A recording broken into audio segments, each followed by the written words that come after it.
I felt like I was a superstar.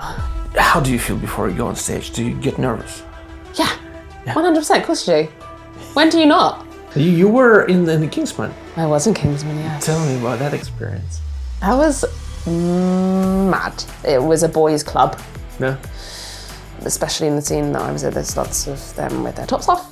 There was lots of press-ups going on. The mental resilience that you need for this job is a lot, I would say. You need to have a lot of stamina, you need to have resilience, you need to have a thick skin, you need to have patience, you need to have all of those things. I mean, why I directed something that deals with children and animals. A valve on the scissor lift broke, malfunctioned, and so the entire set got completely submerged when it wasn't supposed to. Mm-hmm. You know, the scuba divers came in and we all kind of came up, and the whole of the crew at the top was like, is everyone okay? You have lots of women who are in costume and hair and makeup, but that's sort of it. You might get the occasional in camera department, or you might get a few, but like it's so rare to have equality on set.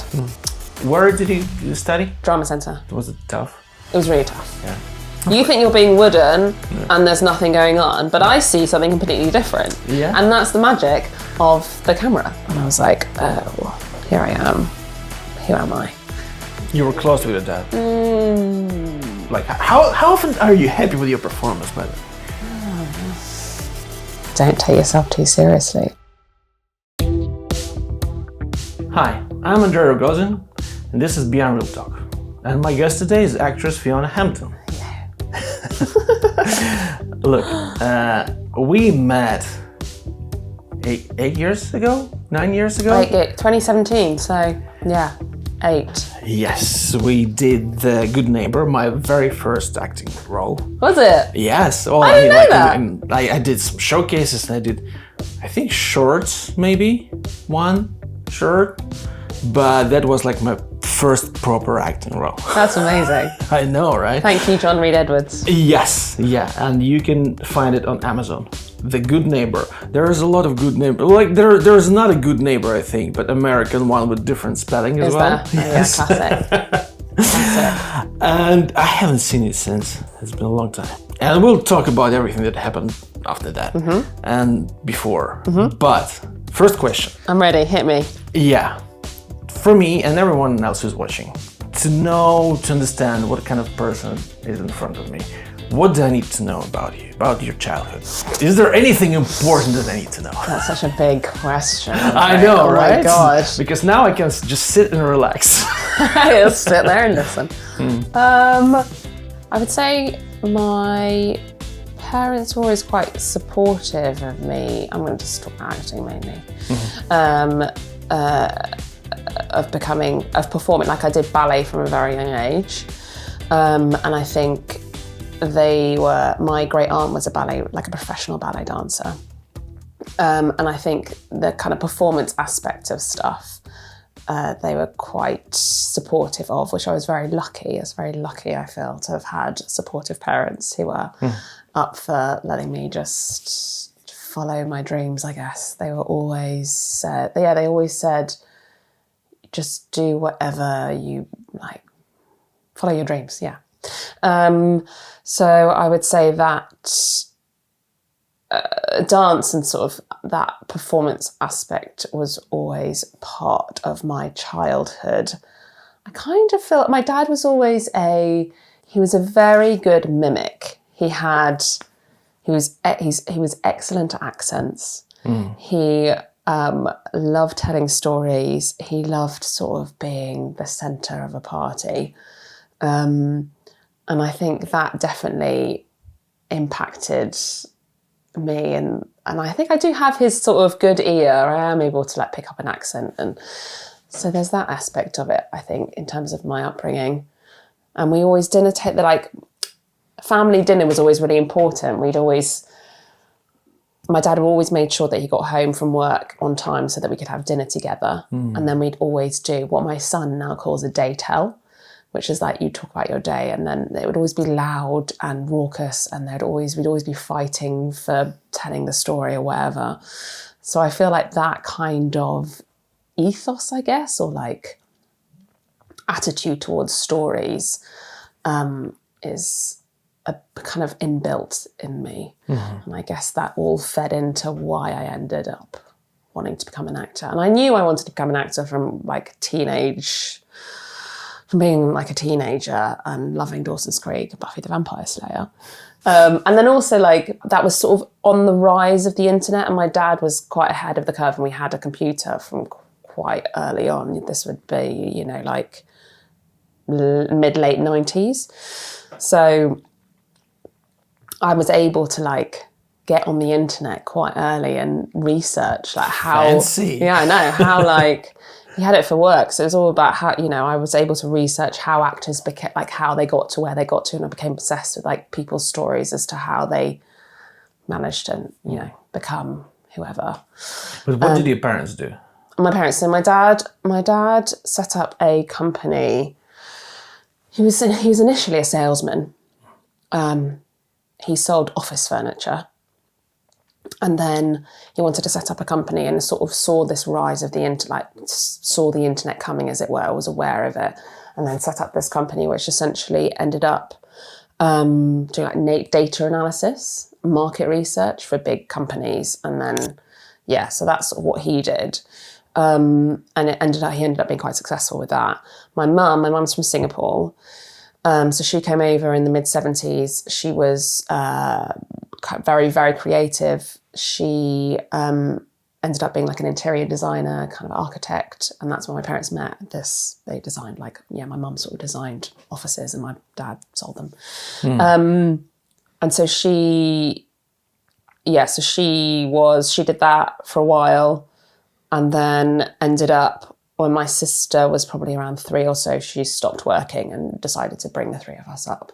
But she did lots of other stuff. 3 of you? 3 of us, there's 3 of us. But she did she's incredible with sewing and making clothes and knitting. So she ended up teaching that at an adult college. So she was, fabric cutting and, pattern cutting and design. So your mum is from Singapore. How much of, because it is different culture. Yeah, to British culture. I mean, as from my research, and I never been to Singapore. British culture is tiny little bit of huge Asian mix in Singapore. Yeah, right? It's like a melting pot. Yeah, and how does it affect you? How much of Asian culture was there in your childhood or in your current life? I would say that she was.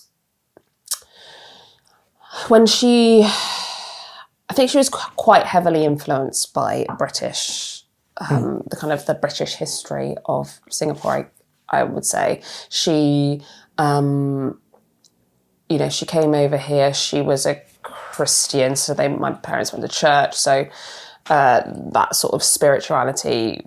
And I would say that she went to a school where English was one of the main languages. And a lot of her lessons were in English, and she left Singapore for a reason.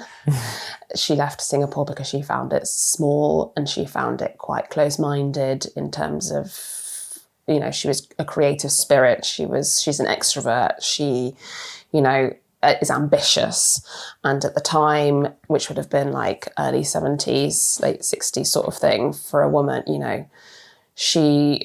they didn't offer enough for her, so that's why she came over to the UK. So I think, which I think it's not the case right now. I'm not, as I said, I've never been to Singapore, but in a company that I worked before, we worked with people in Singapore. It feels like right now Singapore is like a huge hub of culture and also creativity and everything. I would say yes, I'd agree with that, but I would also say it's a very specific type of creativity and culture. I would say the Singapore government is still very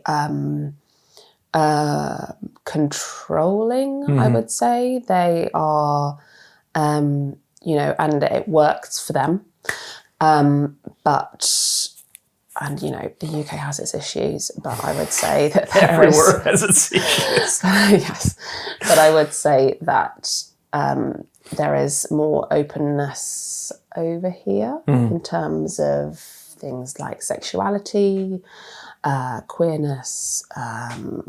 There's a lot more acceptance of those types of things, and yeah, I would say potentially, I mean, I'm making grand generalizations and this is from my experience, but I would say that there's more openness and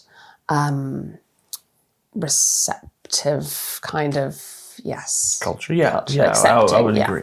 I would agree. Well, I mean, honestly, I don't know. I haven't been to Singapore, but like it seems like probably it should be the case. But have you been to Singapore? Yes, yeah. I haven't been for 13 years or something, a long time. But I do really want to go back. I don't want to take the kids back. And my husband, we all kind of go, but it's a because lot. do you have some family there? All my mum's family's still out there, apart from one uncle who's in Australia. Everyone else is still in Singapore. My grandmother's still alive. She's like 93. Yeah. She's still going. Like all of my mum's one of 7 really. So yeah, there's a lot of them. It's a huge family. Huge family, yeah.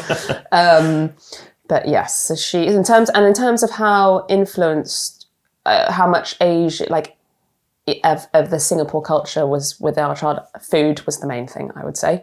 That is and still is a huge part of our family spirit. Like food is the center of it. Our family WhatsApp group is called Chong Fun, which is like this great rice dish. So yeah, food unites us, right? Yes, exactly. That's one of the things that we just like when we even communicate during food a lot of times because like we're just like busy all the time. And firstly, I don't have this tradition of like sitting down in the evening and like in just the opportunity to sit with the family, but I would love to do it at some point. Yeah, at some point. All right, and so how did you get into acting? So yeah, as a teenager, I knew I wanted to be an actor. I did a lot of research, and at the time, especially when I was sort of 15, 16, most of the research that I did, a lot of actors went to drama school, but they tended to be slightly older. So I was like, and to also placate my parents, I was like, okay, I'll go to university first, and I will get a proper degree, which ended up being English. And film, so not really a proper degree, but still. But I chose universities that had really strong drama society, so I spent all my time doing that, and then went to drama centre after that. But I would say I did do sort of like stagecoach at one point, but it wasn't great. And I did some school plays and stuff. But I wouldn't say I was like a drama kid. I definitely wasn't.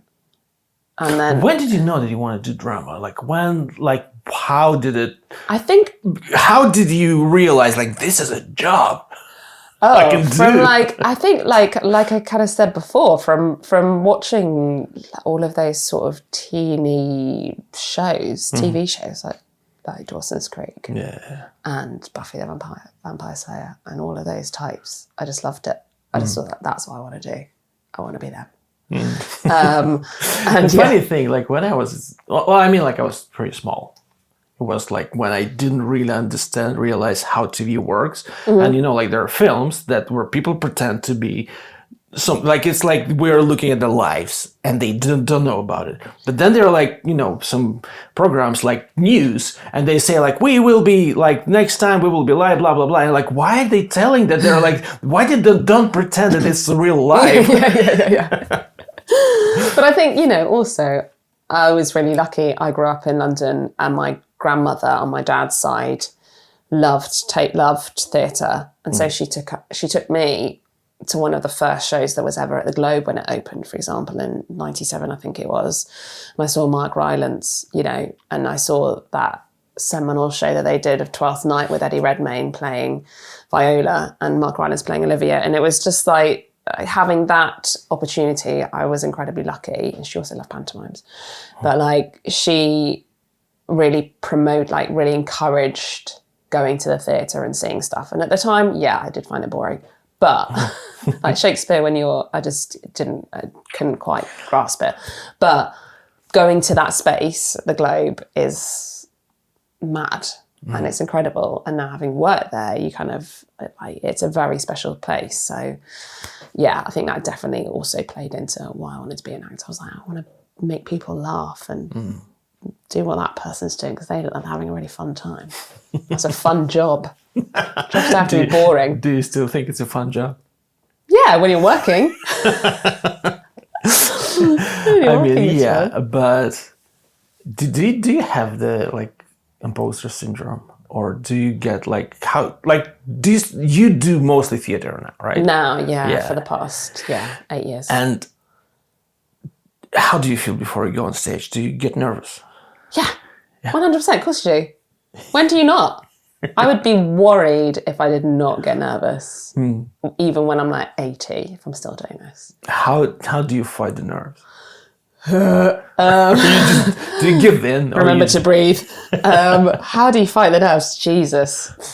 I would say I would just go with it. Just ride the wave. Ride the adrenaline, breathe, and then really try and focus. And also with theatre, so much of it is about relying on the other person, right?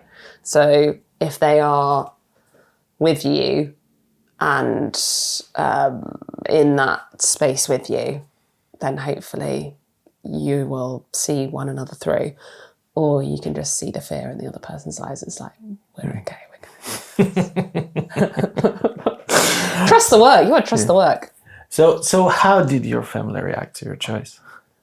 I think they were proud. I think they were proud. I think they were always worried. Yeah. Because finances, how do you sustain it?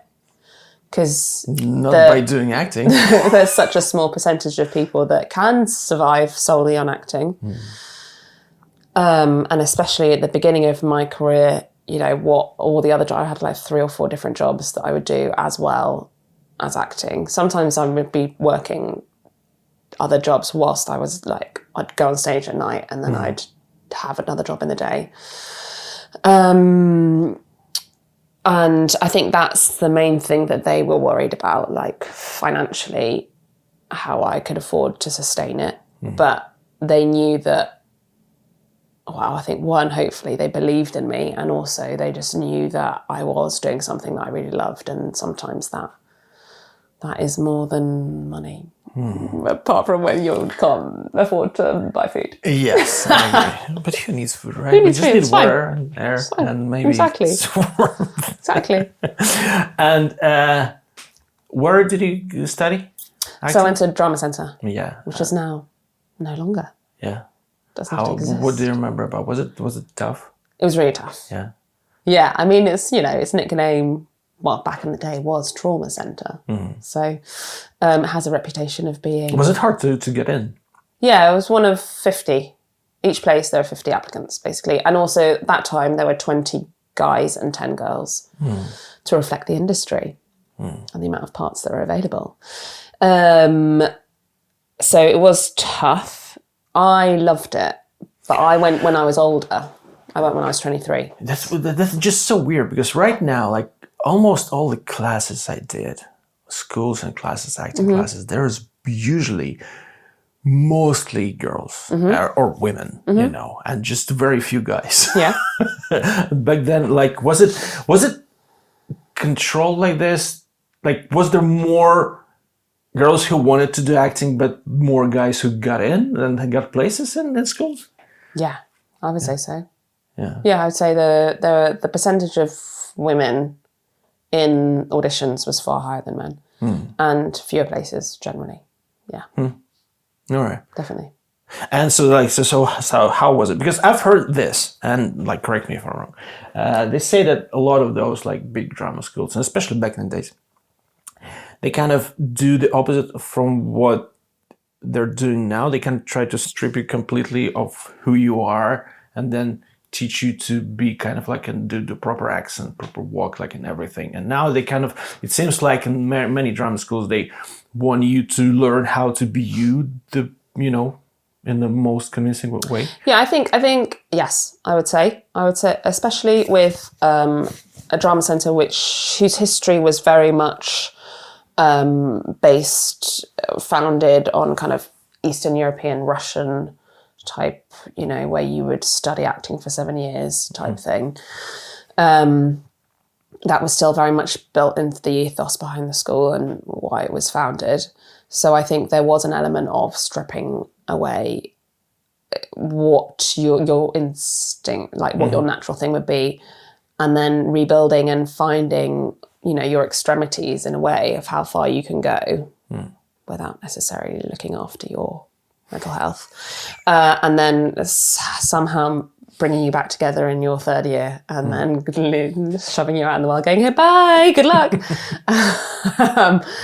And, there's a part of me that thinks that works because the mental resilience that you need for this job is a lot, I would say. You need to have a lot of stamina, you need to have resilience, you need to have a thick skin, you need to have patience, you need to have all of those things.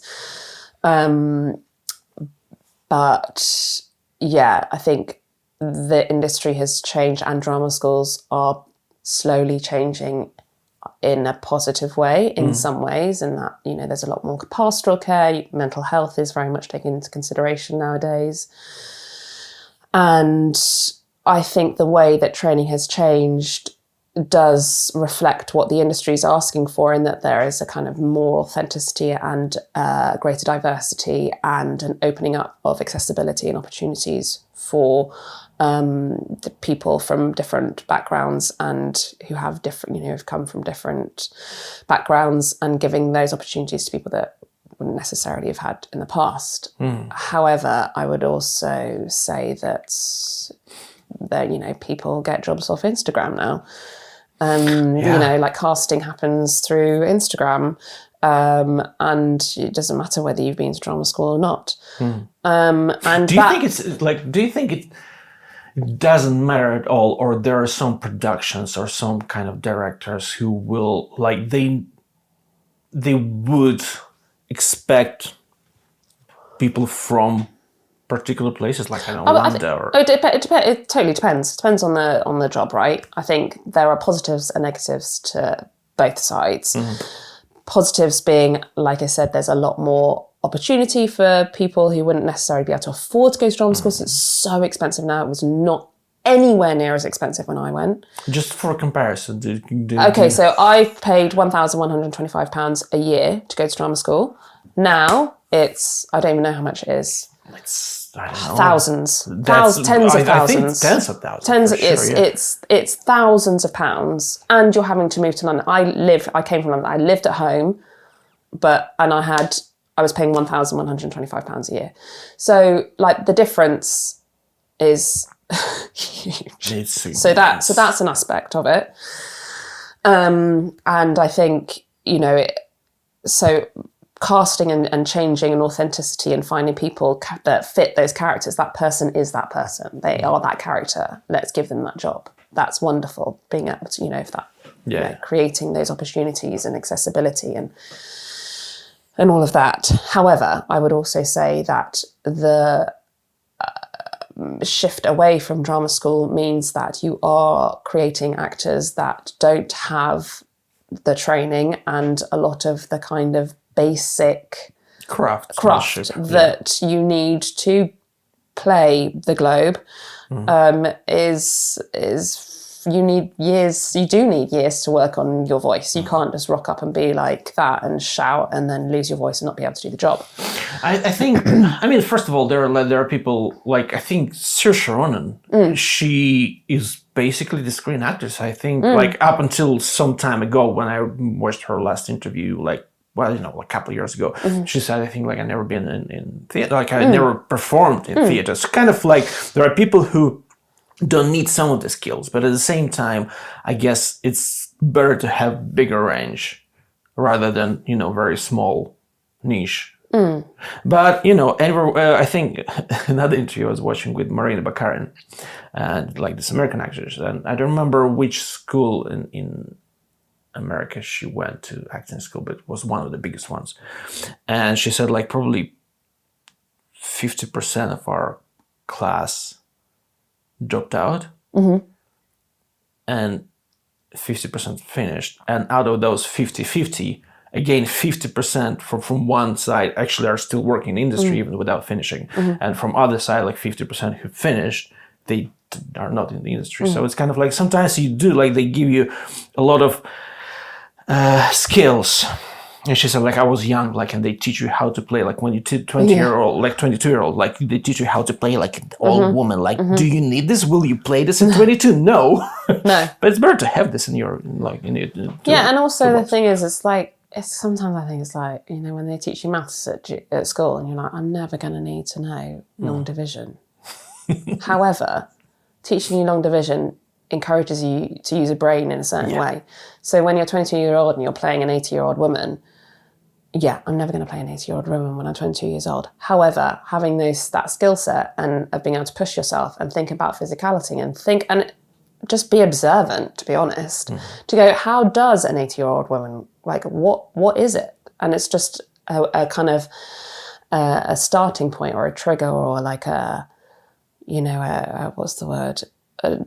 Something to make you think about something, like looking at the world in a different way and experience. It just opens you up, I think, because I remember the movement classes that I did in identity, like, it was just you know, different types of movement, like music, or just move how you feel. I don't feel like moving. I would just stand here, but like, you have to. And when you start doing this, at some point, you just like, it kind of opens you up, and you just like, you're just not afraid to kind of be in a space sometimes. I think one of the, and I told this story on the podcast, like, one of the scariest things as an actor that I did was my very first acting class, when you just like, you get out of the room, you come in, like, everyone just sits there and just watches you, and you just stand. Yeah. And you're just like, you're shaking because you're just on the edge of attention of your whole world. And this, like, the 14 people are the whole world for you right now. And you just like, and they see and you're just like, oh my God.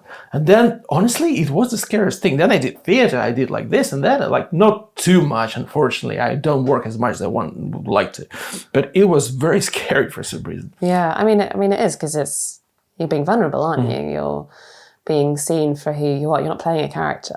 You're being yourself. And you don't have a task. You're just there. Yeah, that's you can smile if you want, but you have to stand. No, without this, without like putting hands in your pockets, neutral. Like, yeah. And that is really, it's about being vulnerable, isn't it? And I think as an actor, you need to be vulnerable. Otherwise, people don't believe you. It's got to come from some truth. Yeah. Otherwise, yeah. So what's the, I don't know, worst and best that you remember from your student years? At Drama Centre. Yeah. What stressed you out the most? Oh God, just the amount of work. They bombarded you with stuff. And you had to sort of get on with it and learn to prioritise and learn to manage your time, and they're all really useful life skills, to be honest. Not just as being an actor, but about, you know, management of yourself, because when you leave, no one else is going to do that for you. But it was just a lot. And also because I was one of the older ones, often I was like a lot of the younger students kind of expected me to know. So then I ended up being the sort of responsible one, which I absolutely hated and refused. So I hated that. I hated it. And I think one of the worst moments was in second year, where we had to do this project for analysis, and I failed it.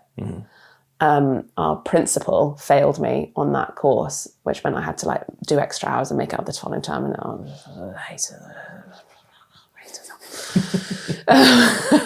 The best thing, I think,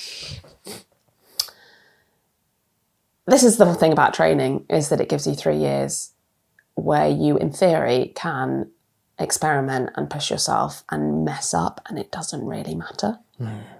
I mean, it does in that the teachers will still, you know, they will punish you, and you might not get a big part next term or whatever. But at the same time, it does give you that time, you know, and you're not getting paid, and it doesn't really affect your next job, and you can be silly and experiment and like I say, challenge yourself in a way that when you're working, that isn't always necessarily the case. So I would say those are the best things. Just like pretend like this mad Russian teacher called Oleg. We called him Oleg, but Oleg.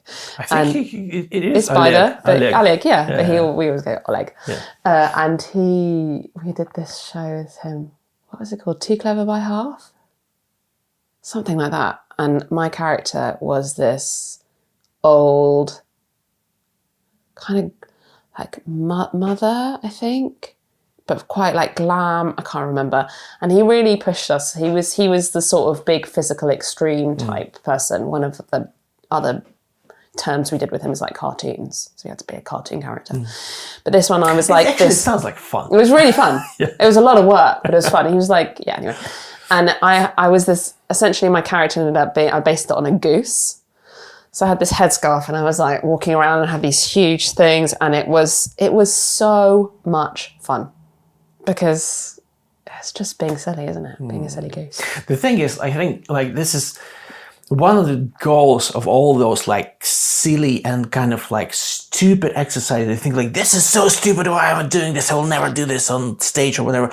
It just kind of like gets you into this playing mode, because as soon as you start actually playing around and experiment, that's where like actually something good comes up, and you can actually find something interesting for the role. Like you would never do this on stage, but like it actually kind of pushes to some thought and just opens you up and just lets you play.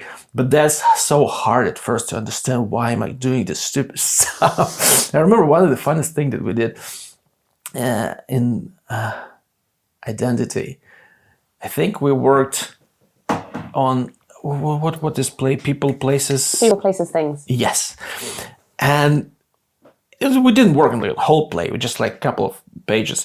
And you learn it, and then like in the class you start playing with this, and they're like, now play it as noir, and now play it as a musical. And I don't sing, but then suddenly I'm like, oh, I know how to sing. And you just like kind of like, and it's fun, and everyone is doing this, because when you're just like alone doing this shit and everyone looks at you like, are you an idiot? Then it's weird. But when everyone is there, like, it's so fun, and then you kind of find some interesting rhythms and everything. So yeah, it's like I think a lot of people don't understand how fun it could be. But also at the same time, it's like, don't take yourself too seriously. Oh yeah. It's just playing around. Yeah. We're not saving the world. Well, some people are saving the world. No, I mean, look, honestly, yes, I agree. We just play around. It's not the hardest job in the world. Even when it's hard, it's not like but I mean, I think it helps people to escape reality sometimes. It's just like when you come home from a hard day of work, what do? You listen to music, like you listen to music, you watch TV, like you watch something, or like you read a book. Like artistry, even though a lot of people think like, it's just artist, like it's just not necessary. Kinda isn't, because you need to, fill your stomach first and drink and have sleep and have like the air to breathe and like the roof over your head. But at the same time, like you also need to escape. You need artists. Yeah, and also like there's a reason why it's been around since essentially the beginning of human time, because it's a way for us to look at how we live our lives in society and the way we need to change the world and make it a better place and all this kind of stuff. Like there's a reason why it's been around for so long. Yeah. I agree. So, the fondest memory of your drama school days? Fondest memory. It's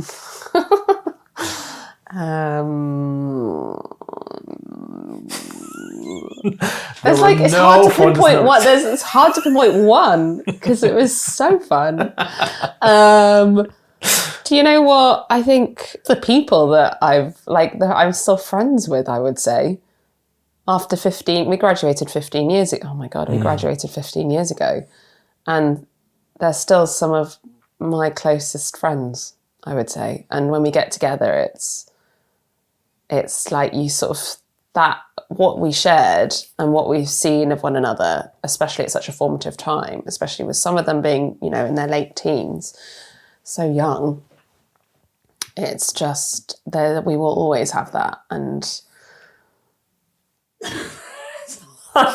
there is one memory that I have. So I was in the same year as Killian Scott. He was just recently in Chaos. He played Orpheus in Chaos.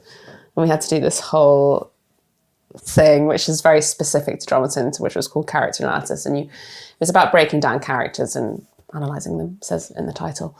But we had to create these characters and blah, blah, blah. And there was just one exercise that he did, and it won't mean anything to you, but all it was a circle drawing me.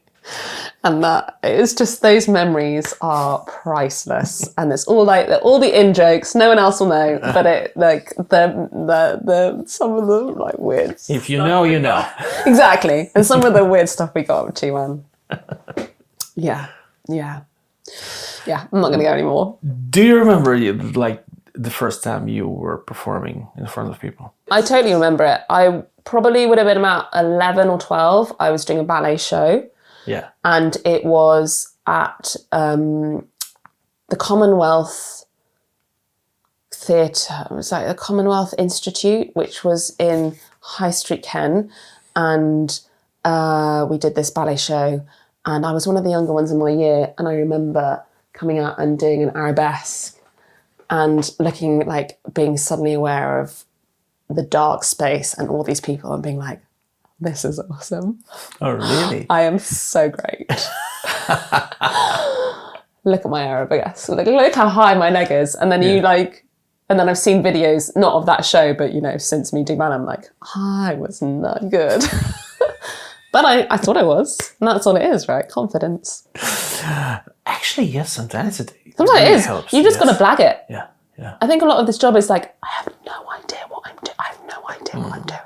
I mean, but if you blag it, pretend like you do, it's fine. You kind of do know what you're doing, but you're not sure that you know. Yeah. But as long as you believe me, it's all good. Yeah. And so you leave drama school. Mm-hmm. And then you're like freshly made actress. Freshly made. Yeah. And then what happens? Then I start working in a pub. Yes. Actually, no. I was lucky. I got my first telly job. My first job was a telly job, Sarah Jane Adventures, and I was still at drama school. But then after that, when I graduated, it was working in a pub. I worked in a pub. And thankfully I did get a really good agent when I left, and I was being seen for lots of random stuff, lots of amazing stuff. No way I was going to get, but still, you never know. And lots of auditioning, and self-tapes were only just beginning to, I would say in the first 2 years after I graduated, they suddenly became, so 2010, they started to,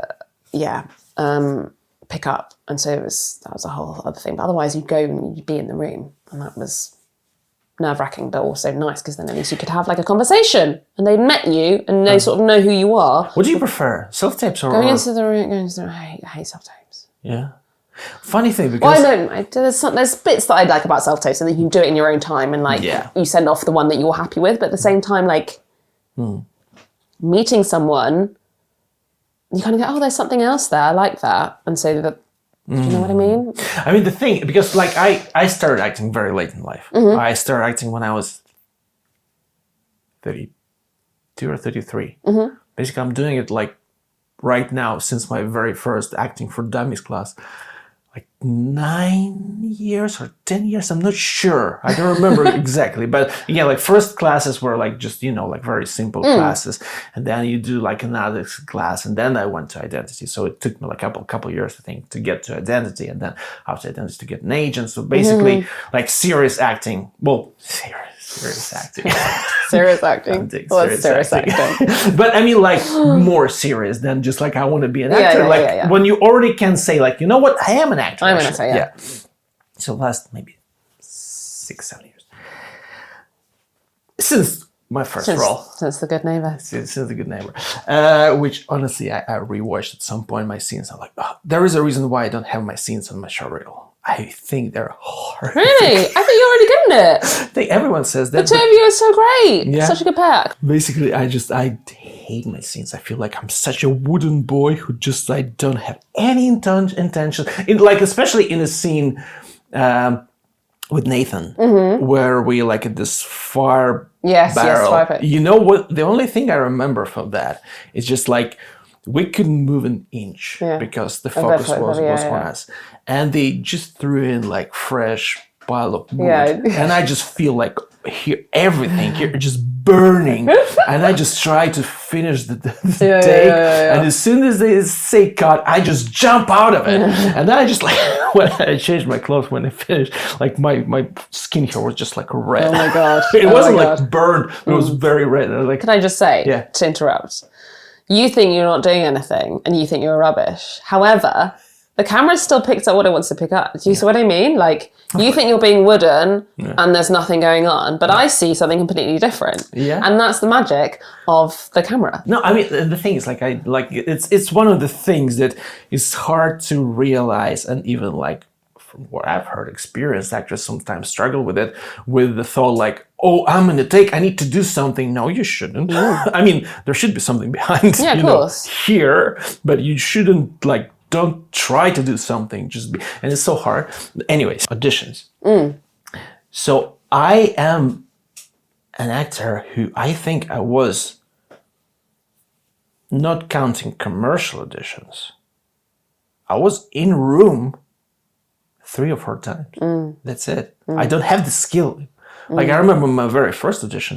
That's interesting. I was like, this. Yes, that is really interesting, because I do wonder those that do come out now, that do graduate now, you wouldn't have that skill going into the room. You'd be so much more nervous going in. That's so true. I'd never thought of that. Because in the class that I do working actor studio, like with Lee Lomas, he does this, like, today we're doing auditions. I was doing it like weekly for like last 4 years, excluding last year and this year because I don't have money and job. So I was doing this and you learn the script weekly, and you come in and you perform in front of camera. But like every once in a while, he's like, today's audition. Everyone out, you come in just like you would do it in the audition. We go through like your auditioning technique, like you sit down, you kind of, introduce yourself, you talk about like what's happening in your life right now. And this is the skill that you like, nothing happens. I'm rubbish. Don't look at me. Like, it's so hard. And this is like a separate skill. Sometimes it's not even the skill that you use while you're actually working. It's a separate skill. Are you good at it? I think I've probably got better. I'd say with like theatre stuff, I think I've definitely got better. I think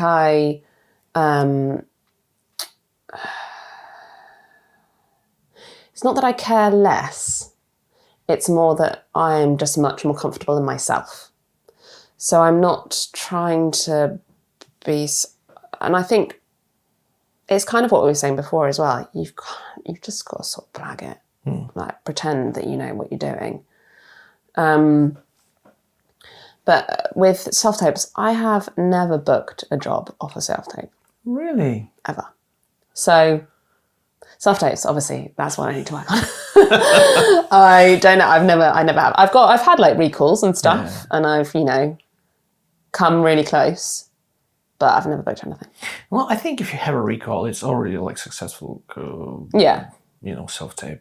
I guess it's just they just are looking for someone who's taller or shorter or whatever, or ginger. Or something. It's so, and and I have helped. I've helped on the other side, and I've been on the other side when they're auditioning, and it is so arbitrary. And so random as to why that person has got that job. It is just, you have no idea what. So, you do these self-tapes and then you send them off into the no man's land, and it goes cyberspace and it just sits there into nothing. But actually, you just can't second guess it too much or spend too much time on them either, because it's out of your control. You can spend all day and still be unhappy. Yeah, you just and maybe the first take was that's it. As long as you're as long as you're happy with your tape, then that's all you can really do. I think. How do you feel looking at yourself on the screen? I don't really do it anymore. No, with soft tapes you have to. Soft tapes, yeah. I mean, yeah, fine. Sometimes I'm like, oh my God, my face, what is it doing? But I don't know, it's just part of it, isn't it? You have to just get on with it. Have you got used to it? Like, because I remember first time when I was looking at myself, like, performing, I'm like, what you doing with your face? Yeah. I don't remember doing it with my mind. Yeah. And now, I did this, so Yeah. I got used to whatever. I Yeah. just like, whatever, like, you look fat, you're thinning, hair, like, what, I just don't care anymore. I mean, I do, yeah, again, I care less. Yeah. It's just, nothing I can do about it, it's just my face. Have you, I don't know, like, if you noticed that, but I had this experience of, the less I care, the bigger the chance I'll get the job. Yeah. There were some days I was just like, I don't care. I just like threw in something, send out, like, oh, you got it. Oh, okay, go. And then there is something that you really care and you're really happy with the self-tape and you never hear about it. Yeah, of course. I think that's just the way it works, isn't it? Yeah, I guess so. Like in Russian, there is this saying, like, you will get whatever you want, you just need to stop wanting it. That's good advice. Yeah, but it's not great to get something that you don't want anymore. Yeah, of course, that's true. You work in 3 medias. You worked in 3 medias as an actor. Screen, theater, and voiceovers. Yeah. Like, how different are they? What is your favorite? I think they're all very different. Yeah. I think you need a whole different skill set for all three. Yeah, and I love doing all of them, to be honest. But it's all great when you're working. I would say I've got most experience in theatre and voiceover now, these days. But I mean, like I did a lot of, before I went to Drama Centre, when I was applying, I did a lot of like ADing, so I was on sets quite a lot. And I love being on a film set or a TV set. I love it. I love the kind of atmosphere and the atmosphere behind it and the people and the amazing people you meet with the crew. And I love all of that and I really miss it. I really, really miss it. But yeah, and then, for theatre, it's that connection with the audience that's right there and then, and your skill set with your voice and how you move your body and all of that, and doing it over and over, the repetition. And then with voice, it's about selling products you don't necessarily believe in. As one side. But also, like, I love it. I love the challenge often when you get a really badly written script, usually corporate scripts, and the challenge of making it sound good. Yeah. It's a big challenge. Yes, because when, like, every bad script, like when you read something like, and you're like, people don't talk like that. Yes, exactly. It's so hard to tell. Yeah, when it's been like Google translated. Yeah. You're like, this isn't English. That's fine. Funny thing, because like my native language is Russian. Yeah. So when I do, like, a lot of self-tapes that I do, and they want me to do it in Russian, they send the sides in English, so I have to translate myself sometimes. You should charge them for that. Yeah, well, next time I'll mention that. Yeah. But the thing is, like, but sometimes they send you the translation, and you're like, it's just not people. Like, you just translate it word to word, but no one would talk like that. Google Translate. And you like sometimes you think like how to balance it out, like, and then I just change it. Yeah, just change it. They won't care. They won't know. Yes. Unless there is someone who actually translated it, who was Russian speaking. Like, what do you mean people don't talk like that? I talk like that.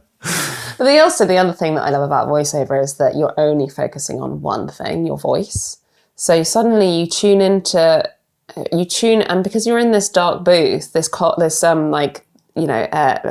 soundproofed booth, everything feels a lot more internalized. So you can really focus on manipulating your voice, especially if you're doing, if you're doing a game, or even if you're doing an audiobook, you can really focus in on that.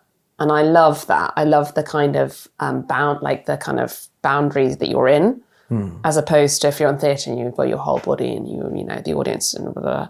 But yeah, that's I love that aspect of it. And then, you know, going back to film screen work, I directed a short film 4 years ago, 4 years ago now, and that was really interesting and a kind of an eye opener. Because you go in, you know, you, as an actor, you do your thing on the day or the however many weeks, whatever, and it's there and it's done, and you kind of go, okay, bye. You've got no control over the finished product. Yeah. But as a director, you know, you can completely change someone's performance, really. Yeah. You know, with our short film, which was called Ham, check it out. It's about these two young women who find a baby in the woods. And so we're dealing with, I mean, why I directed something that deals with children and animals. You know, this baby, you know, how do you do it when they're not with their mother, their actual mother, and they have to be very calm and whatever with this character, and they don't know this character, they don't know this person. Why is this random person holding me? And she was screaming a lot. And so it's about how do we, in the edit and with the sound design, etc., how do you manipulate that to come across, or make the fake dummy hair don't look like it's weird, and all, you know, all of that kind of stuff. It's like the magic of, it's the challenge of making people believe it, even though it's all fake. Like, that's just great fun. And the different, you know, the different layers that you use, and you have, you know, you picture log and then you grade it, and then you play with the sound, and then the composer. We had this amazing composer called Tree, and she was incredible. And you suddenly go, whoa, it's this next level thing that you don't even, and the collaborative aspect of it. How did you go, like, so we're talking about this, right? Like, how did you, Ham. Yeah. How did you get into it? Did you, like, whose writing was it? It was completely, it sort of fell into my lap, to be honest. I was really lucky. So a friend of mine who I've worked with, we're both actors, we worked together quite a few times now. She wanted to create something in COVID, and one of her best friends who she lived with at the time is a writer. They're like, let's just make something. I think she'd inherited a little bit of money from her grandparent who died. She was like, I just want to make something. I'm sick of like sitting around, as we all were. And they wanted to make a short film. I was like, well, I'd love to direct it. I've always thought I'd like to have a go at directing screen. I'm not massively... I have directed a bit in theatre, but I like film is what I'm interested in if I was to do more directing. And they were like, okay. So they wrote it and I read it. I was like, this is great. Okay, let's do it. And so, yeah, we were very lucky with a kind of finance behind it, as it were. And we shot it in Devon with an all-female non-binary cast and crew. That was one of my stipulations in post as well. Because, yeah, the amount, you know, being an AD, you have lots of women who are in costume and hair and makeup, but that's sort of it. You might get the occasional in camera department, or you might get a few, but like, it's so rare to have equality on set. So we really pushed for that, and championed a lot of creatives in the South West. And I'm very proud of it. We did a good job, I think, considering for most of us for a lot of us, it was our first time producing, writing, you know, shorts and all that kind of stuff, directing for me anyway. What was the biggest challenges that you didn't expect from directing? Because it's a short, you don't necessarily have the best team around you. And coming from someone who is an AD, you realise how important it is to have that support. So not necessarily having like the team that you need to make the day go in the way that you need it to. So to get everything done, basically. And then just working with a baby. And a chicken. And chickens. All right. Yeah. And the weather. Yeah. And weather. How much were you involved into like in editing? Yeah, I was there for most of it. We had an editor who did sort of a rough cut. And then they sort of didn't have time, so we ended up having to find another editor. But they did a rough cut, but I worked a lot with them. So yes, I was quite heavily involved, I would say. How different was your final product from the script? Because I've heard, I don't remember who said it. One of the like greats, they said like there are 3 films. One film is on a paper, Yeah. one film is on a set, and the final film is in an editing room. I think that speaks really well because the editor did shift a lot. And also because it's a short, it is going to go to festivals. We're not doing it for just the fun, and not just the fun, but it is going to go to festivals. It does need to be under 15 minutes. Ideally, you want it around 12. And so with that in mind, we showed it to a few people who are very experienced in the festival circuit, and they were like, you need to cut the top, you need to cut the opening a bit more. And then, our editor kind of cut certain bits out. And also because of the baby, certain things didn't work. So it does change quite a lot in post. But I would say for the better, you just don't know what you're going to be able to shoot on the day. And I think having that flexibility and openness to try different things that aren't on your list, your shot list, is a positive thing for a director, I would say. Because I'm much more about being collaborative than, it's nice to have quite a lot of the power as a director, but I'm much more of a collaborative sort of creative. And how long did you spend on like pre-production? What were like the challenges, for example? Because did you do like the storyboarding and then? Yeah. But I would say the script was written in like the first, so probably end of 20 or beginning of 2021, and then we shot it in July 2021, and then I think it was 21. And then post took quite a long time because various kind of personal things were going on with various parts of our team, and so things got pushed. And then it's just because I was a stickler for it all being female or non-binary, then that had its own challenges of finding the right people. And a lot of those people were in demand, so because there are so few of them. So yeah, it took, and then it's sort of just finished its festival run at the end of last year, I'd say, beginning of this year. So yeah, it's a long process. How did it do? It did really well, yeah. I was really, you don't really expect anything. But it had its... But you hope. You hope, yeah. But it had its premiere at the St. John's Women's International Film Festival in Canada.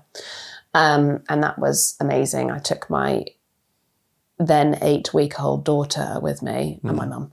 To be there, and it's an incredible film festival. They're really supportive. I was there for the whole week. There's loads of workshops and seminars and lots of screenings, obviously. And we met some brilliant people, and Canadian government's great because they are so supportive of artists. Yeah, the way that the UK is not so much.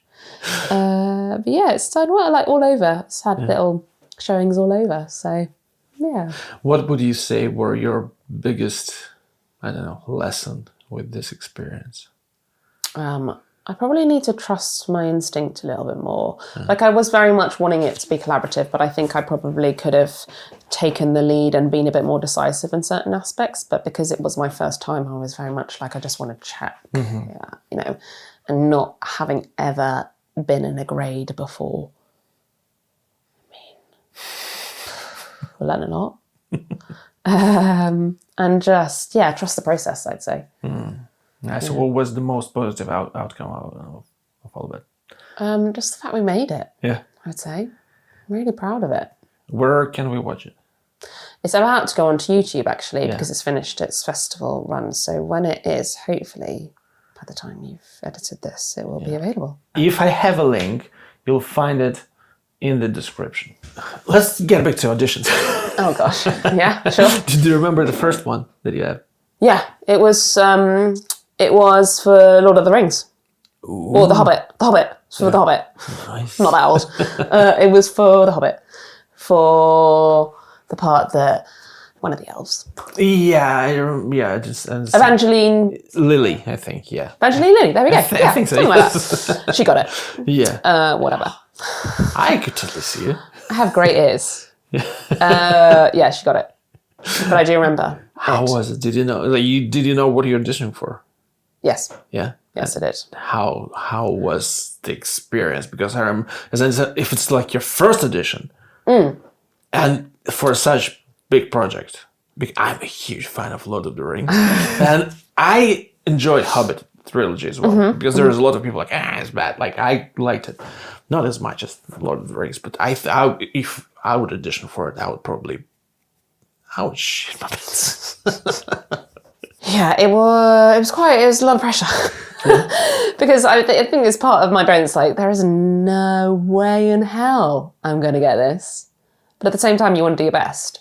And like learning the lines and the fluster and and the adrenaline of like learning them all and hoping they come out, and like also acting or not acting because you're on screen, and just being like, I really want to make sure that my agent is happy because they've just taken me on. And I don't want to make a complete fool of myself. So it was quite a lot. So did the audition, it was in the room for sure. Yeah, Yeah, it was in the room, yeah. And just casting director? Yeah. Peter Jackson? Was it? Just the casting director. I think it was one of the Hubbards.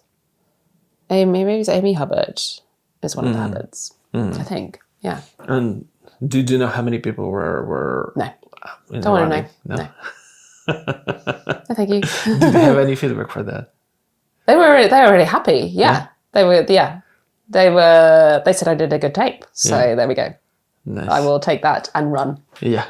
And they brought me in since then. So yeah, it couldn't have been too bad. Nice. You were in the Kingsman. I was in Kingsman, yes. Tell me about that experience. That was mad.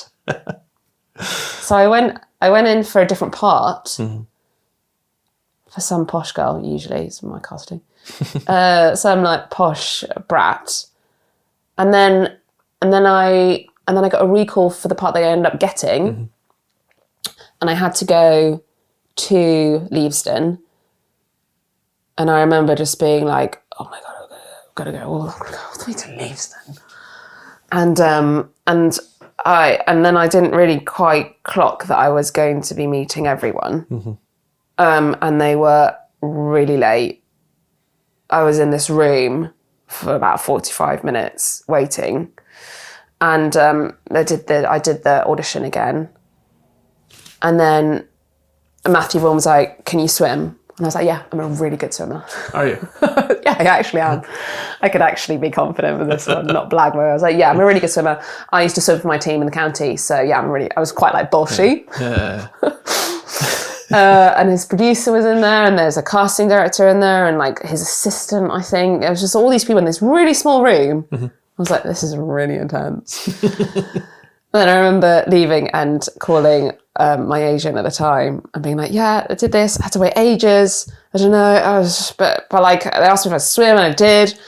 And then I think it was later that day that I got the part, or the day after. And I think it was just a really quick turnaround. I think the script was changing all the time. Yeah.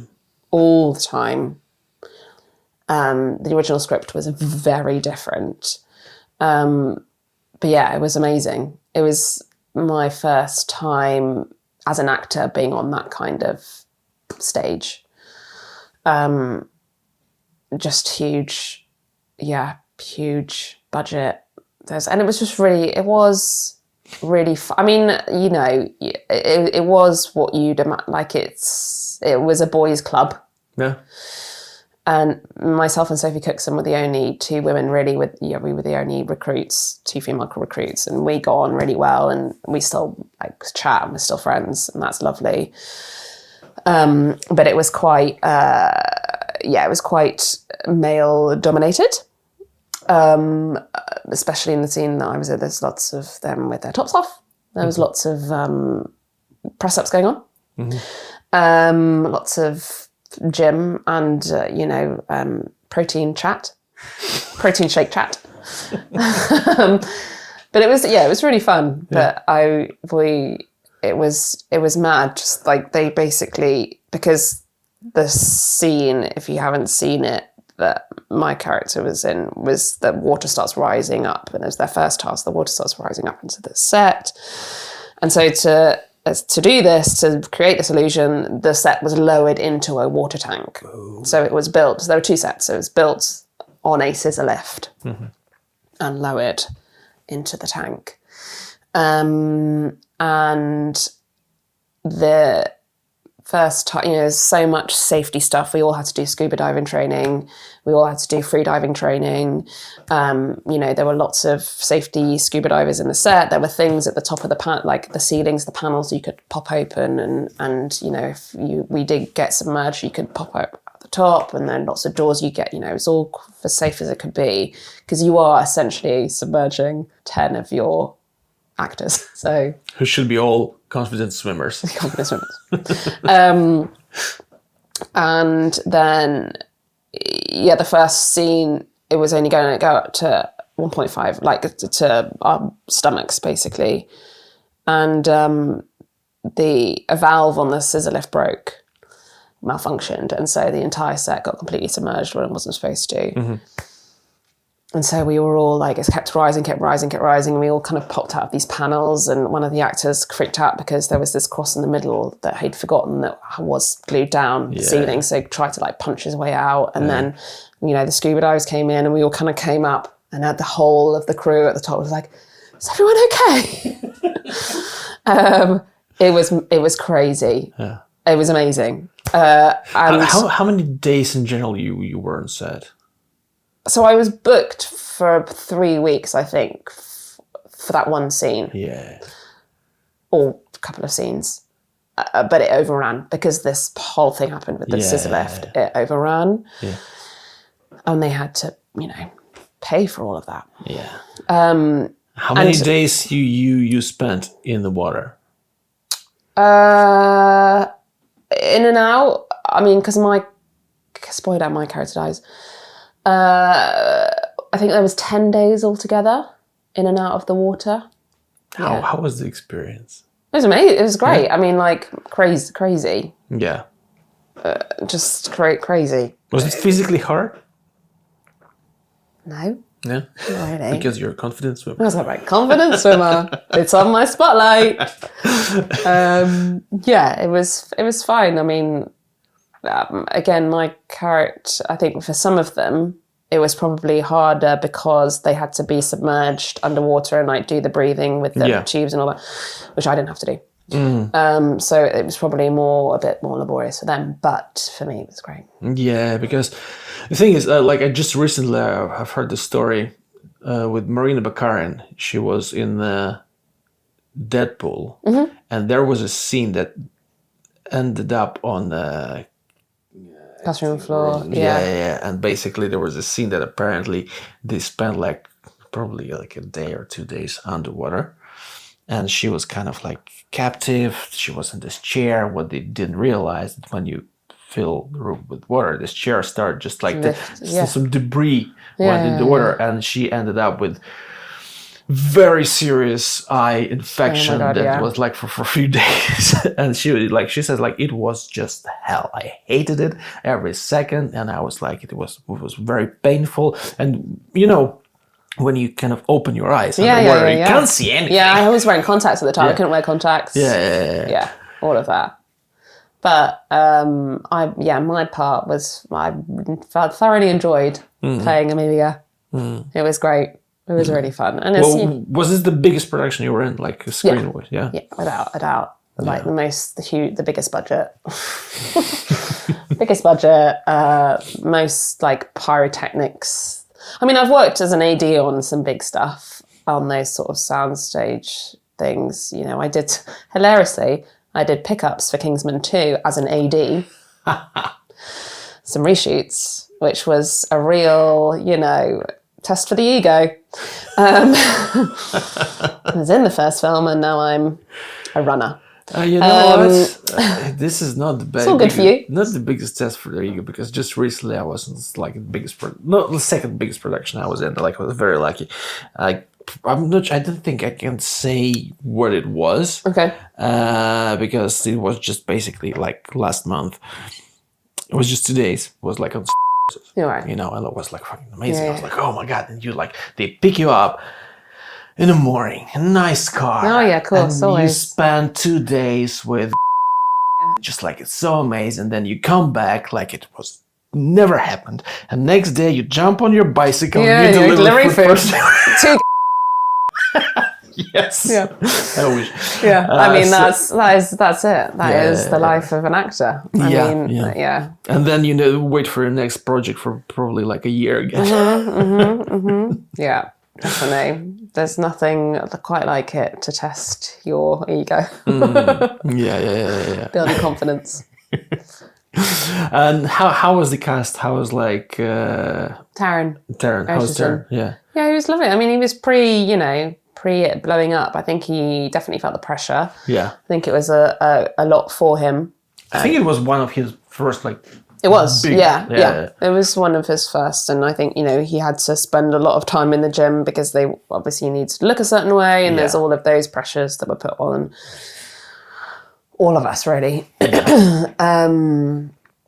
But yeah, we all got on really well. I mean, it would be weird to see us all now. I saw Rowan recently. He was like casting. He was helping in the casting out, and that was really lovely. And I was I've like been in touch with some of them for a little while, but Sophie, we still chat with. I still chat with. Nice. If you compare theater and screen, what do you think is the biggest difference? I mean, kind of like what I said before, just like totally different skill sets. You need different stamina in different ways for both of them. Filming can be really long hours, and it's you're all over the place, and you're at the beck and call of someone else's schedule, and you're waiting around a lot, and you don't have control over how your performance is at the end, and but like I said, I love this sort of, and everything, it's this in terms of a skill set, you're working with such a small, in theory, such a small screen frame. But with theatre, the audience is right there, and you get to rehearse, and you have time to figure things out, and it requires different voice and all that sort of stuff, your physicality, and I love all of that. But then you've got to find new fun things every time you do it. And I have a young family, and it's very challenging. I mean, both would be challenging regardless, but with theatre, it means I am out of every evening 6 nights a week.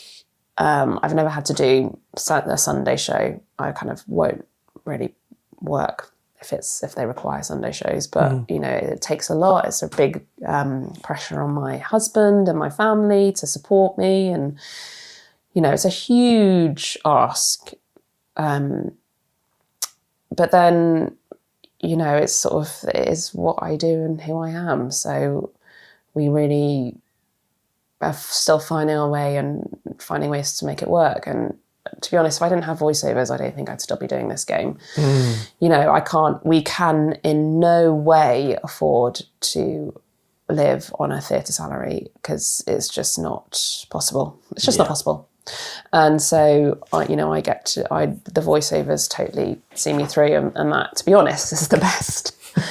For a family, it's the best. I do an hour here or there, and hopefully there's a buyout. If not, it's like, you're doing those regularly. Totally sees me through. So thank you very much, Sue Terry Voices. And also thank you to my agents, United Agents as well. I definitely sent my voice reels to them. I think they even replied. They were the ones. They should reply. They were really nice good. about it. Yeah. Nice about the rejection. How do you deal with rejection? Because our world is a rejection. Yeah, I mean, I talk about this quite a lot recently with my therapist. This is one of the ways I deal with rejection. My therapist, yeah. I think I've got very good at compartmentalizing. We talked a lot about the idea of hope. And you put everything into this audition or this tape or whatever, and then you hear if you're lucky, you hear back that it's a no. A lot of the time, it's nothing. And, the industry has tried to change that. So I'm very good at just forgetting. And I'm also just putting it out of my head as soon as I can. I find tape's much easier to do that with. Just put it out of my head, and then if it is something that I'm really wanted or I was really close to getting, then it might take me like a week or a couple of weeks to sort of let it go. But I mean, it's such a huge part of the job. You just have to deal with it. If you can't deal with it, then you shouldn't do it. How long did it take you to get to this point when you just can't forget? A good few years, I'd say. It takes a while. I think it takes a while. Yeah. But I think you have to be quite strong in yourself and know who you are to learn that it's not really about you. And, my husband I'll have an audition come through and I'll have the dates or whatever. And he'll be like, okay, so I've got this job and then you'll do this job. And I'm like, there's no point even just starting to think about it because I haven't got it. And I'm probably one of hundreds. So, yeah, you just learn not to, sounds really depressing, but sometimes not to hope. Yeah, I totally understand you, because even with I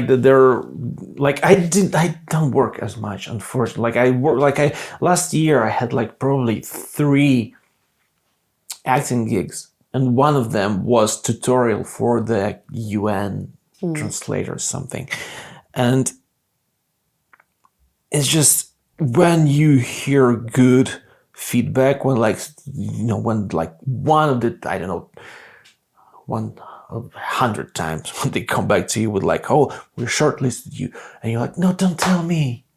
Don't tell me until I get it. Don't tell me. Tell me you're happy with my tape. That's it. That's all right.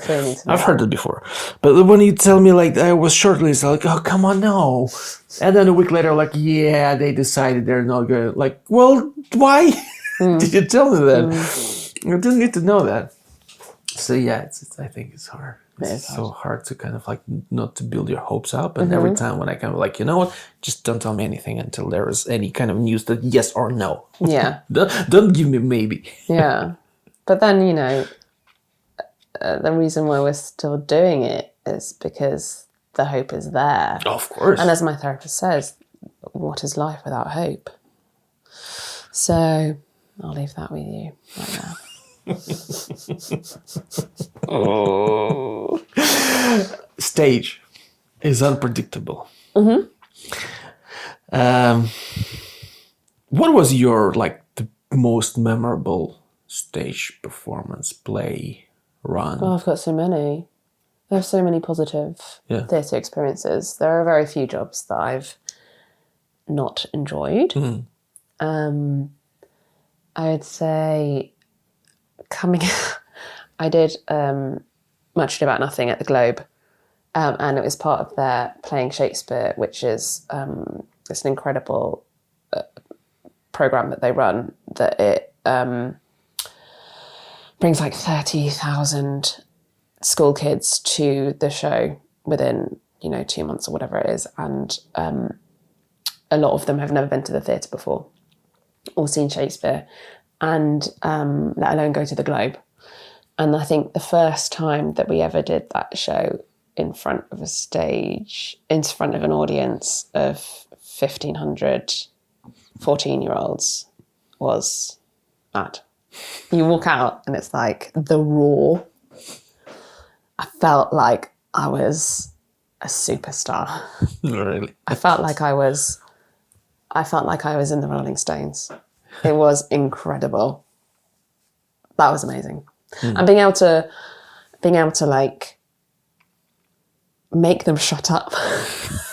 Which is hard. Which is hard because why would they want to? They don't know. A lot of them never been to the theatre before. Why do I need to be quiet? Yeah. Do you know what I mean? I'm here. Bring it. Come on. Show me what you got. Yeah. And then you show them and they're like, hey, and they're on your side. It's like, great, yes, I beat you. I won you over. Yes, thank you, done my job. That was incredible, I would say. Definitely up there in my top 5. And then you mess up. And then you mess up. No, and like, they're like, I mean, oh. What? So when you mess up on stage, when there was like some accident, or you like, have you ever been in the situation where you just like suddenly like dried? lights? Yeah. I did it. Happened in the Glass Menagerie at the Octagon, and I was playing Laura, and Margot Lester was playing Amanda, and I just looked at her.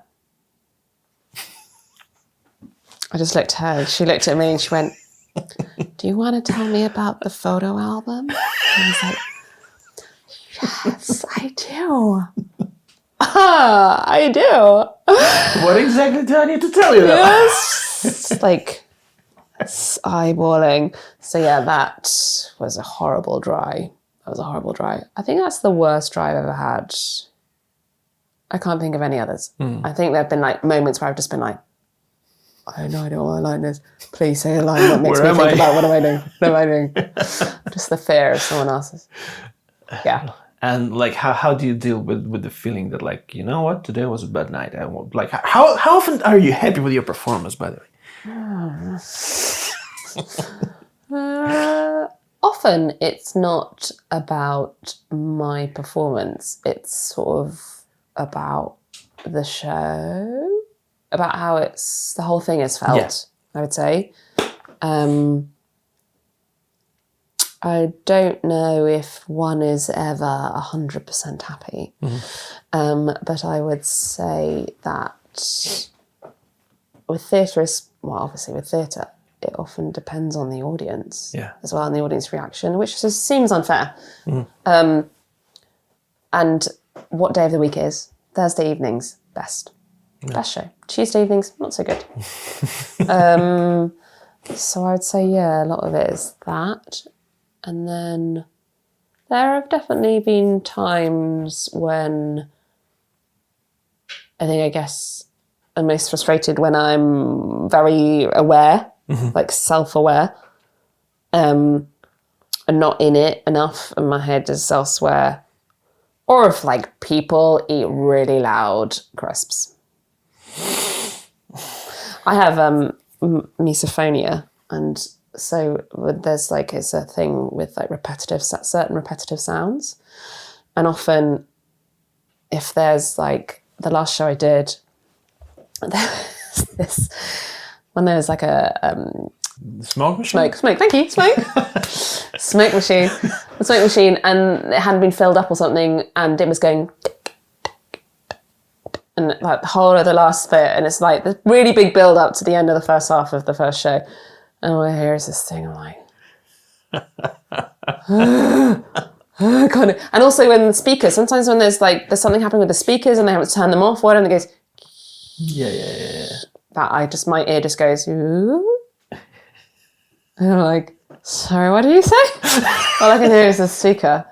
Yeah, it's really good. I love you too. I really love you. Yeah. It's a real thing. It's a real problem. But yeah. And like, so when, let's say like it wasn't a good night, how do you deal with it? Have a glass of wine. Talk it through, I would say, and just accept that it's all part of it. It's all part of the joy of acting. It's never, you're going to have good nights and bad nights. And there's nothing you do about it, and that's all part of the magic, I guess. And even if the bad nights, you still might discover something, or learn something about yourself, or the character, or like, there's something new to work on.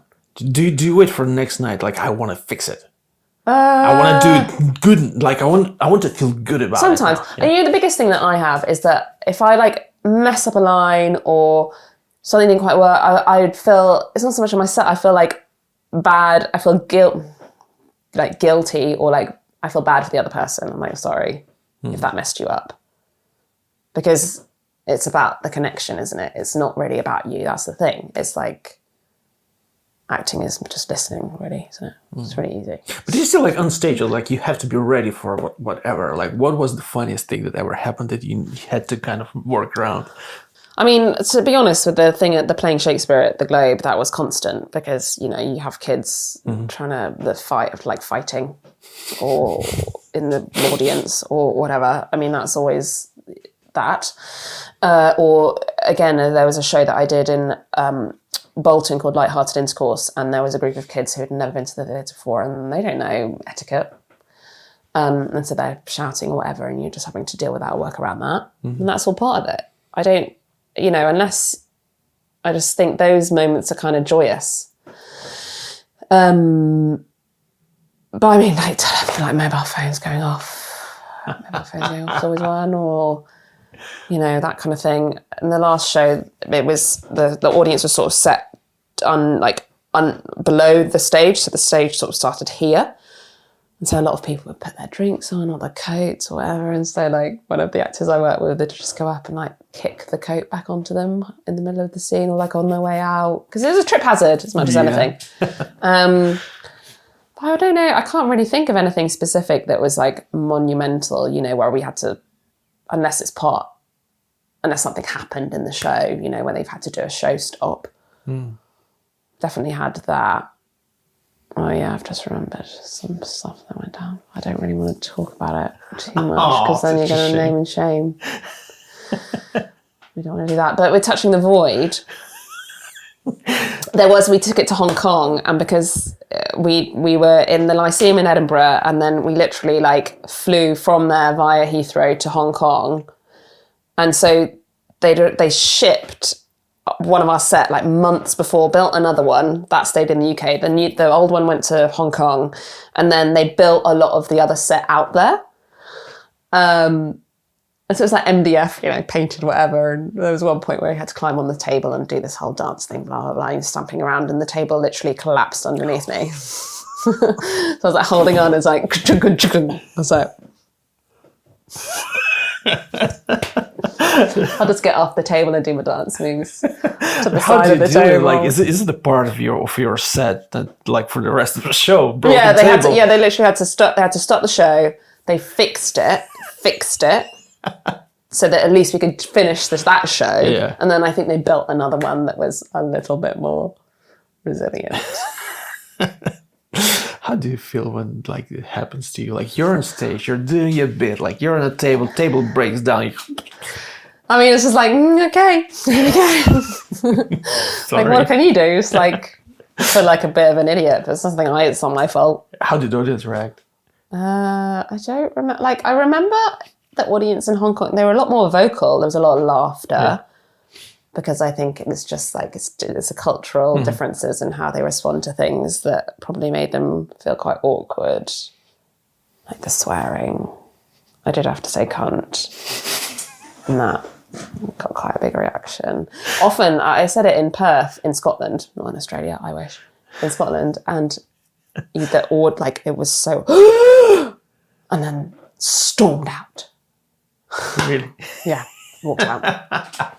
But it's fun. It was fun to be provocative. Of course. And it's I love this word. Right? It's a great word. It just sounds so powerful. I don't know. Yeah. Well, you're going to bleep that out. I don't know. You're going to bleep it out? Cunt. No, you can do that now. Anyway, yeah. But that was probably the show that I had the most controversy on. Yeah. Yeah. It's a big show, lots of bells and whistles, lots of things that could go wrong. And a lot of trust that was needed amongst the four of us. And, you know, I literally climbed the side of the stage with my, you know, with rope, like a climbing, you know, like mountain climbing. And my, so with harness and everything. So there was a lot of climbing involved in the show. So that definitely required trust amongst us actors in a different way than one might more need in a musical, as opposed to if you're just above a pub with no, you know, do you know what I mean? Yeah. What was the hardest role that you ever had to work on? I think that was definitely one of the hardest. It was a show, like I said, that there was a big sound design. It was a big spectacle. There were lots of lights and, you know, physically my character had lost her brother. Her brother, she thought her brother had died, and it was, you know, it was a big like psychological thing. And then we were doing it for so long. It's the longest show I've ever done. Which one was it? Touching the Void. And I think that, you know, when you're in a show that is a big spectacle, often, and had like multi layers of of existence. So, you know, it was all essentially happened in Joe Simpson's head. But from a character point of view, I still had to be in my own reality. So there was a big like head fuck. Like, who am I? Where am I? Who am I? Which head am I in? There was a lot of that. And then just the amount, and therefore being able to connect with one another was challenging at times, I would say. And then we were touring, and then it was just like a big show. But, you know, amazing positives while going to Hong Kong and being in the West End for 4 months was amazing. And, you know, we finished February 2020, we managed to finish the run just before COVID came in, and that was incredible. And like it was a show that I'm really proud of, from the fact, you know, we started in Bristol, the Bristol Old Vic, and then it did go to the West End and it did all these things. It was really cool. Nice. That was really cool. How was the tour life? That's fine. I've toured a lot, so you sort of know what you're dealing with. Yeah, it's fine. Do you still tour or not anymore? I don't think I would at the moment, just with because I have a young family, although I am, you know, there's a potential that I'll be going somewhere later this year, and that's going to be a big challenge for us to see how it works. But I would never, at the moment, with the kids the age that they are, I would not do a like week by week tour. It's just not worth it, to be honest. Is it hard? Is it hard touring? Yeah. Especially if it's a show you don't really enjoy. Yeah. You know, you're moving week by week to a new random person's house that you're lodging in their room, and you can meet some amazing people, but also there's a certain type of person that rents out a room to an actor. And then, you know, God love the UK, but there are certain towns that are struggling, and so you're coming in, you're hoping to bring them something fun, but at the same time, you know, it is hard, and you see the deprivation, and you see the lack of funding, especially from the Tory government in the past 15, how many years it was before, since 2010. So yeah, it's not without its struggles. But then, you know, if you've got a good cast, it can be really fun, and you are getting to see the UK, and you see some amazing places at the same time. So, you know, positives and negatives to it all. Yeah. How do you prepare?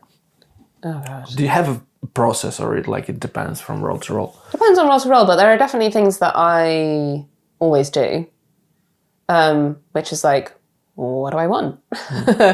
What does my character want? What's my obstacle?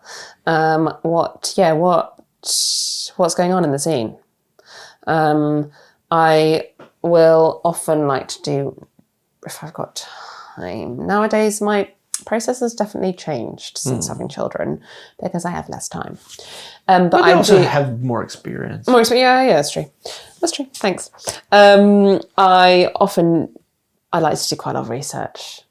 Like for The Good Neighbour, for example, I was playing someone who had MS, so I spent a lot of time meeting people who had MS. I spoke to the MS Society. I worked out physicalities. There was a lot of plotting as to what happened when in the script, what physical, what psychological states I was going through.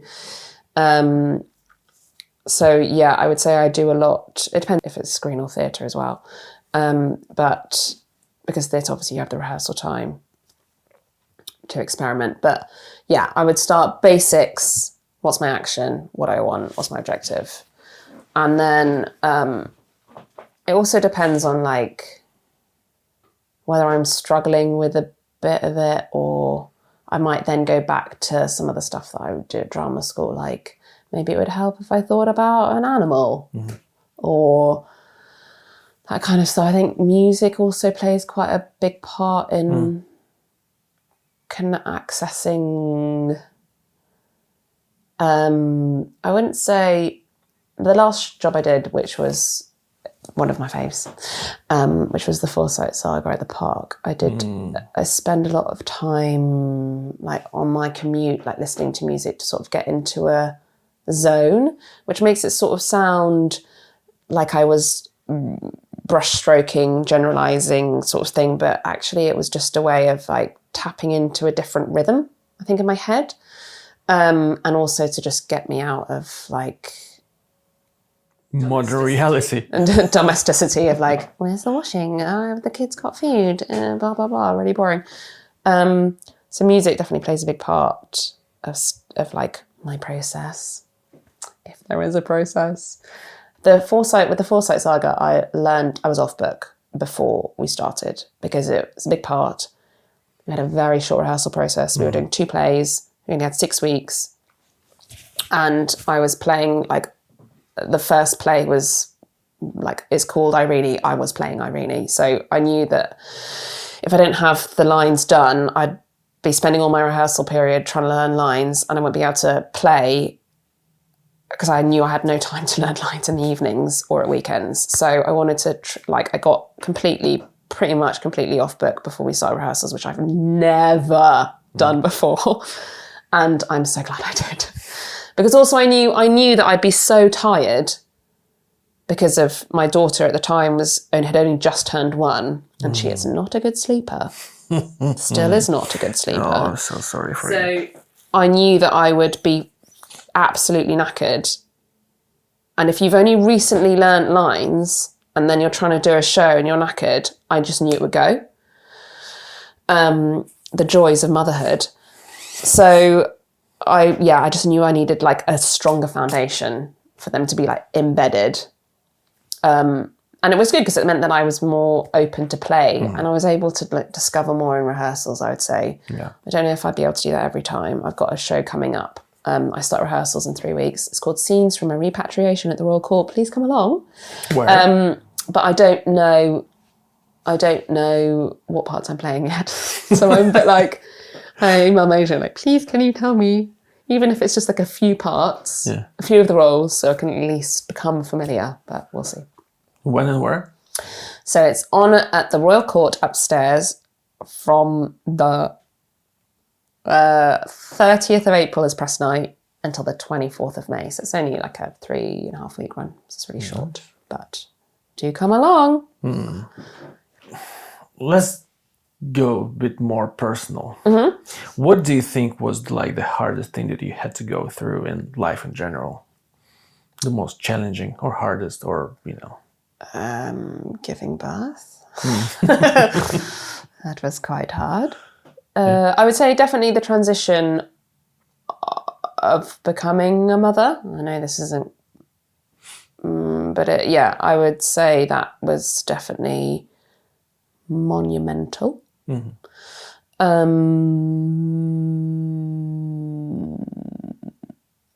And my dad died last year, and that was quite hard because it happened 2 weeks before I started the Foresight Saga, and then the funeral was 2 weeks into rehearsals.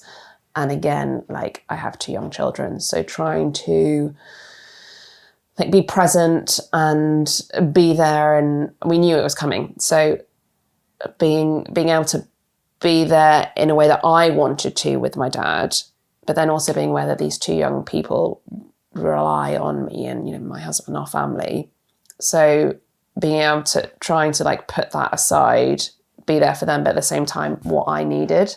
And then knowing going into the show that I would have very little time to process it and grieve. And so the grieving is very much intertwined with the show, I would say. And it was a wonderful kind of emotional outlet for me. But when the show ended, I was quite anxious about it ending, I would say, because I knew that I would suddenly have all this time, and I didn't know what was going to come out. And also the show, it was such a brilliant company, and then they'd kind of not, I don't think they were necessarily consciously, but they were kind of very much holding me. So then for that to all suddenly disappear, and I was like, oh, here I am. Who am I? You were close with your dad? It was complicated, I would say. The way he died, we knew, as I said, we sort of knew it was coming and it was expected. So it was this sort of weird limbo stage of knowing, and it was very much his decision. And then trying to manage all that with like the children, and it was just crazy time. So I would say that was definitely been some of my hardest moments. But I guess the fact that you were doing the show was a wonderful distraction. Yes. Yeah, definitely. And also, I hadn't worked for 3 years. I hadn't been on stage for 3 years, and it was the first job I'd had since having my daughter. So that came with its own challenges of like, can I even do this still? And the show proved that I can. And that was really, really important for me, especially in that time. I got to be a silly goose for a little while. And that was lovely. How do you deal with mental struggles? Do you have any kind of tools to deal with whatever life throws it at you? And it does. It does. I have always been a big, what they now call journaling.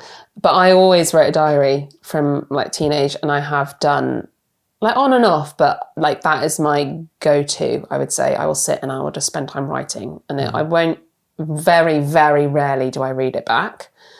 But usually it's just a way for me to get thoughts and like work through feelings and work through it all. Physical or physical? Digital? Yeah. I have to write. This doesn't work.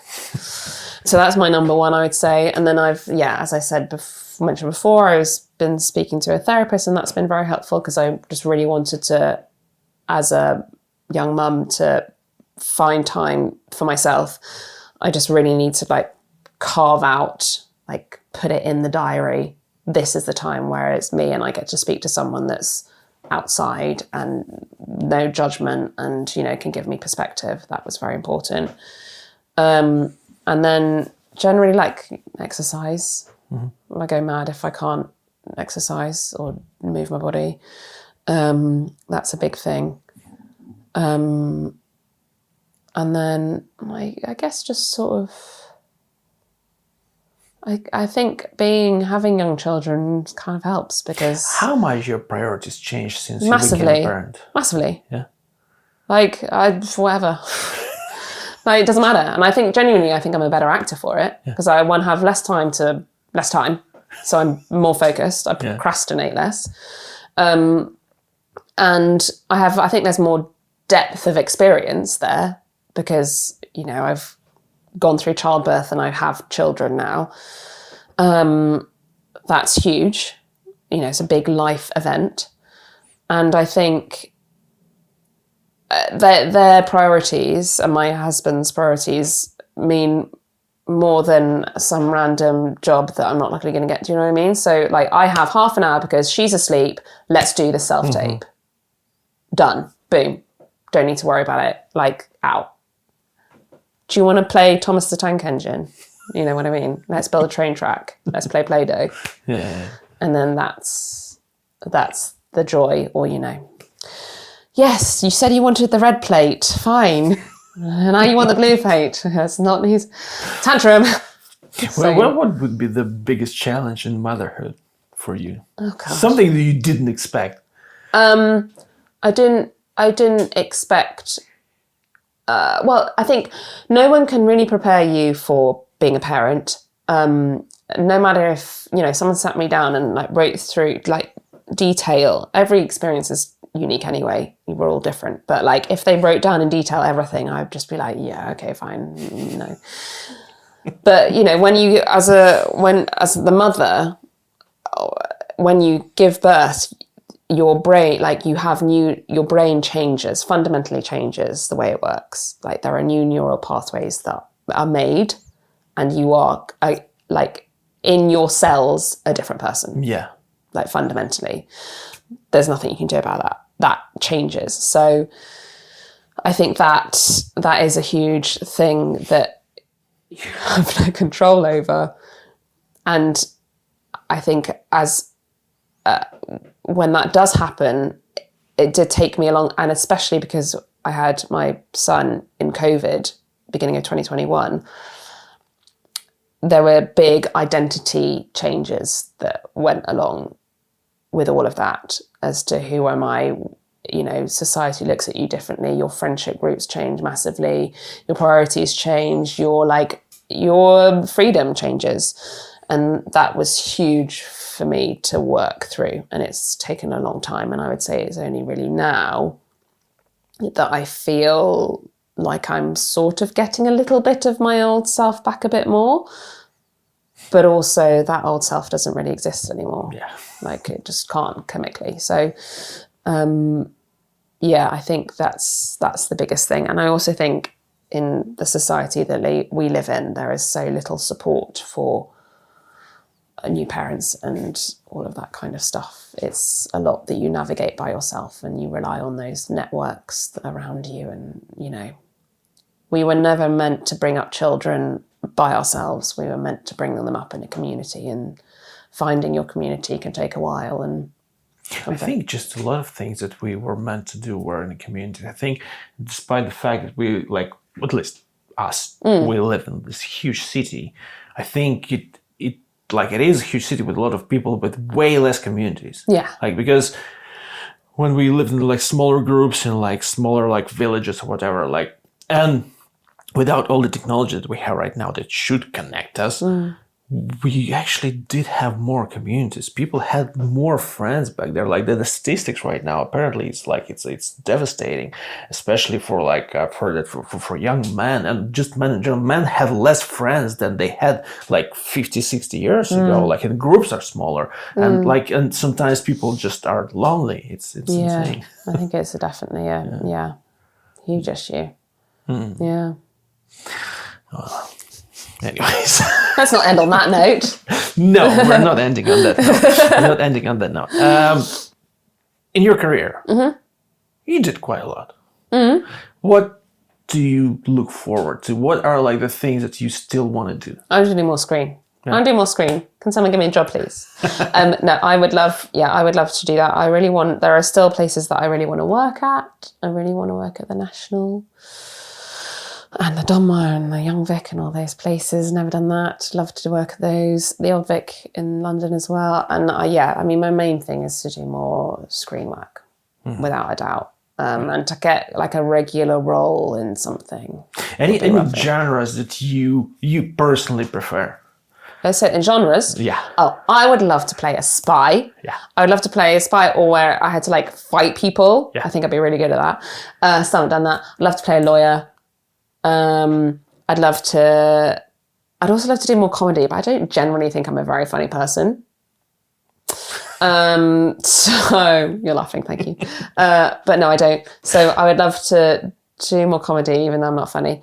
Well, maybe we should do something about spies. You know, you have this one Russian spy for you. Yeah, exactly. Russian spy. I can be a spy. We can be spies together. Yeah. I think I'll be a really good spy. I'm sure you would be.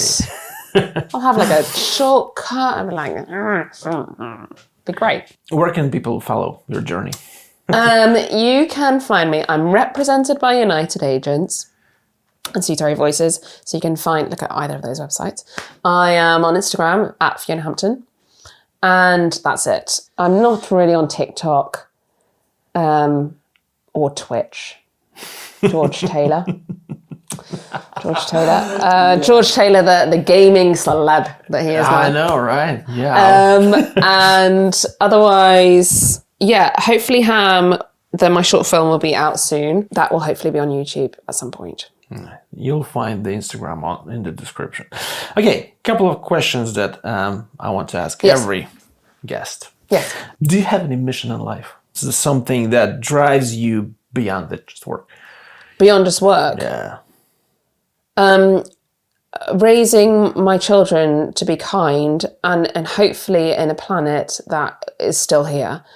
You know what? Any planet that has breathable air.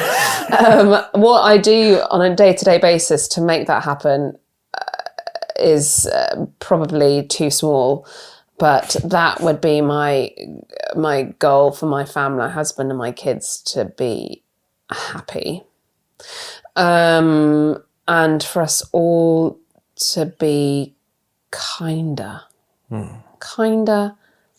and fun. Yeah, that's my mission. Nice.